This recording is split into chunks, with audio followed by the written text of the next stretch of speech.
Why did I buy this little critter? Come find out.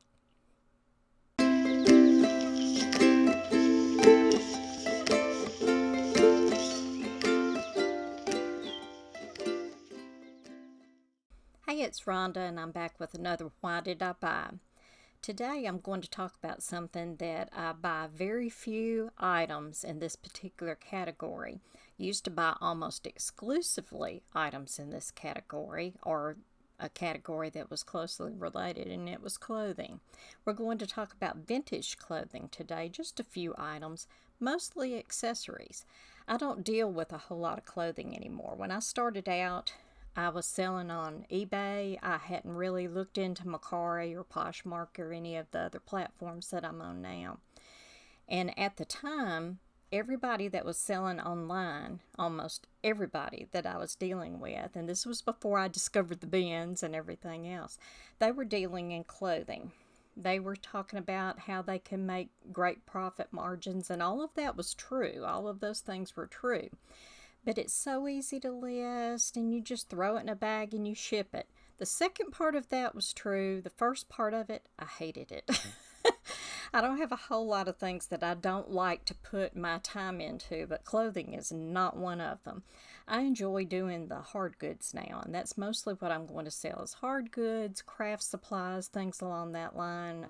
Some of the odds and ends that you don't see everywhere. I like to deal in more unique items.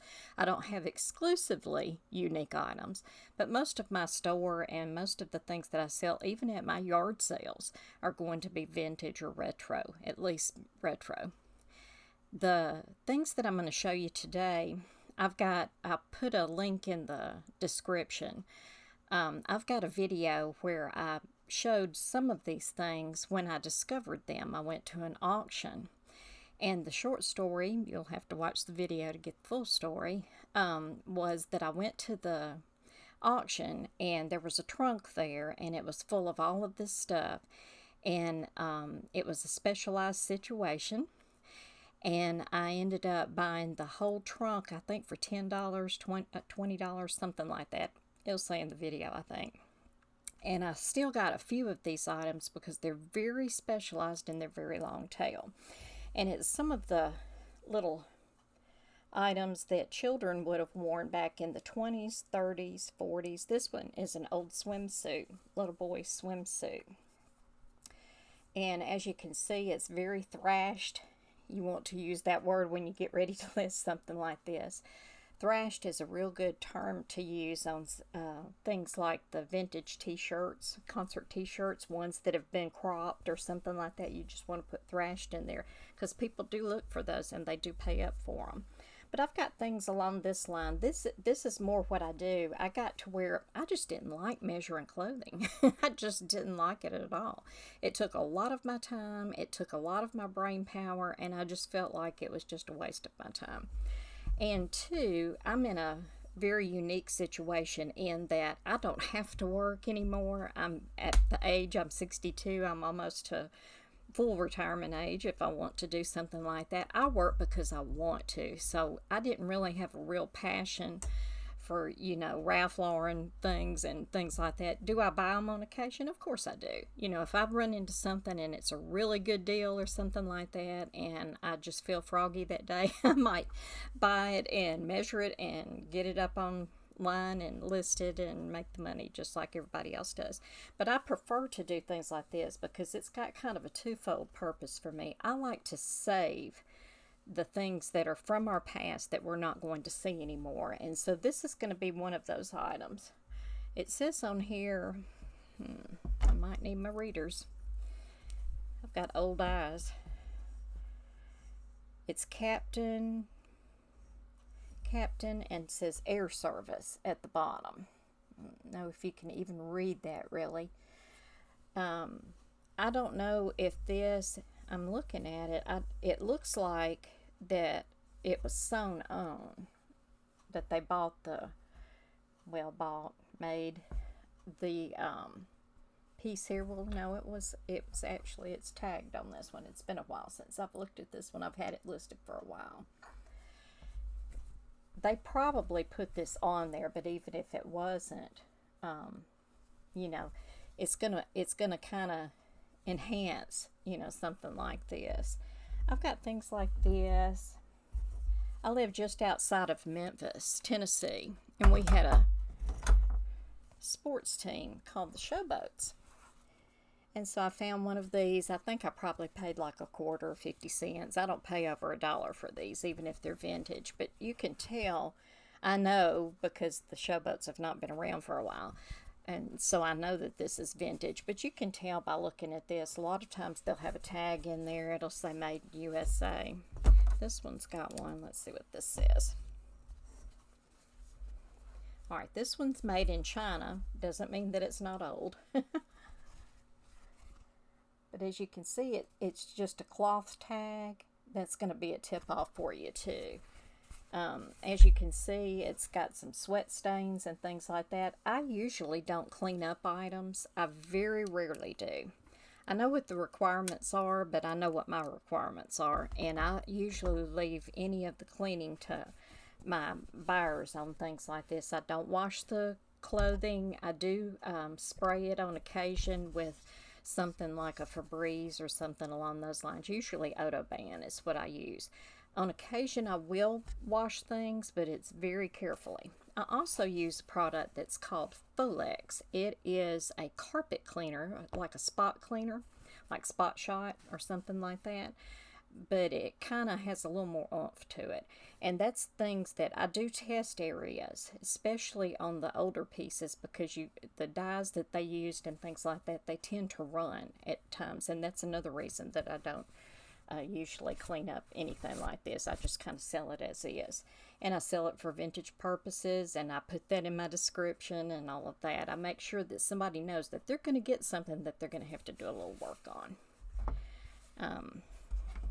Few other things that I've got. This right here is actually flying everywhere.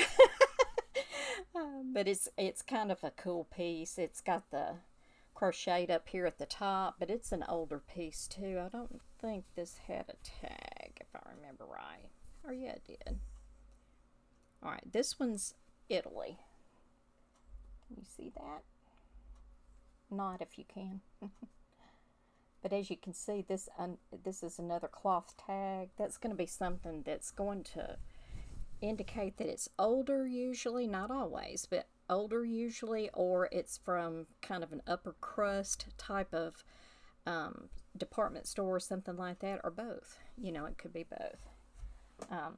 Also, in with this lot here, it was a trunk full of little boys' things from the 20s, and this is one of the old felt hats. It's in poor condition. All of that was revealed in any of my listing, but as you can see, I salvage things like that. There are a lot of people that buy these for period pieces, for theater. They'll buy them for movies, things like that. There's collectors for just about everything. And so if I find something that's just not so moth-eaten that it can't even, that you wouldn't be able to get a good photo of it or something like that. If you can get a nice photo of it, or it makes a nice display piece, I mean, this would be really cool, like in a home library or something like that, and have some old spectacles with it or something along those lines. So that came with that. I also had this hat. The hats haven't sold as fast as some other things did. I've sold some of the little shirts and, things along those lines. This one needs to be reattached. That was revealed on there. But this is one of the little earmuff hats. You can see that it's corduroy. And it's old, old, old. I just love old stuff. I have a real affinity for that. My daughter is going to turn 40 this year, and she actually, well, she's in her 40s basically, and she's an old soul, and I've always been an old soul too. So now that I am the age that I can appreciate things like this, I appreciate things even further back, from my mom and dad's age. They were born in the 40s. And this is a little shirt that came with it, and as you can see, it's grungy, and all of that's revealed. But this, on this one, this is the sanforized. I thought it was. I just wanted to check and make sure. Sanforized is a certain type of technique, and you can look that up for yourself. But if you can find any of the shirts that are union made, that's going to be something that's going to be worth a little bit more. The sanforized cotton is going to usually be worth a little bit more. Look for the chore, what we call the chore or barn coats. They're the style that the farmers or men would use, you know, to go out and feed the cows or something like that. And we want to call those chore coats, or you want to call it chore jackets, you know, something along those lines, because that's going to be a keyword that somebody's going to look for as well. So that's some of the things that I've got. Now, why did I buy these things? This is why.